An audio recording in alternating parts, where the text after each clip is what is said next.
हड़ताली तीज की कहानी। एक समय की बात है, शंकर पार्वती जी कैलाश पर्वत पर बैठे थे। पार्वती जी ने शंकर जी से पूछा, सब उपासों में सर्वश्रेष्ठ उपास कौन सा है, जिसके करने में कम कष्ट तथा पुण्य ज्यादा हो? ऐसा एक आध उपास हमें बताएं। तब शंकर जी ने कहा, नक्षत्र में चंद्र श्रेष्ठ, ग्रह में सूर्य श्रेष्ठ, नदियों में गंगा श्रेष्ठ। इस तरह हड़ताली का यह व्रत सभी व्रतों में श्रेष्ठ है।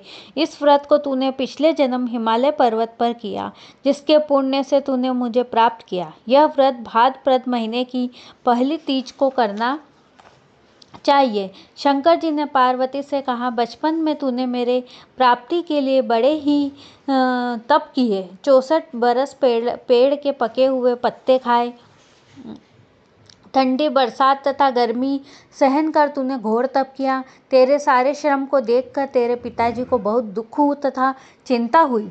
उसी समय महल में नारद जी का आगमन हुआ। हिमालय जी ने नारद जी से आने का कारण पूछा तथा नारद जी ने बोला, आपकी बेटी विवाह योग्य है, उसे विष्णु भगवान को ब्याह दो। विष्णु भगवान ने ही मुझे यहाँ भेजा है।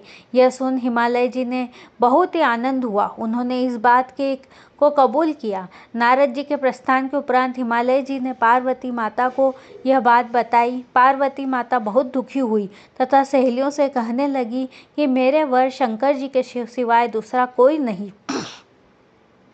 तथा सहेलियों से कहने लगी कि मेरे वर शंकर जी के सिवाय दूसरा कोई नहीं, यह मेरा अटल निश्चय है। यह बात मैं पिताजी के सामने कैसे कहूँ?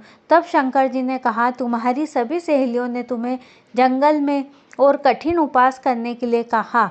घने जंगल में एक नदी के किनारे एक गुफा में तुमने लिंग की स्थापना की तथा पूजा की। वह दिन भाद्रपद महीने की तीज थी। रात में जागरण किया।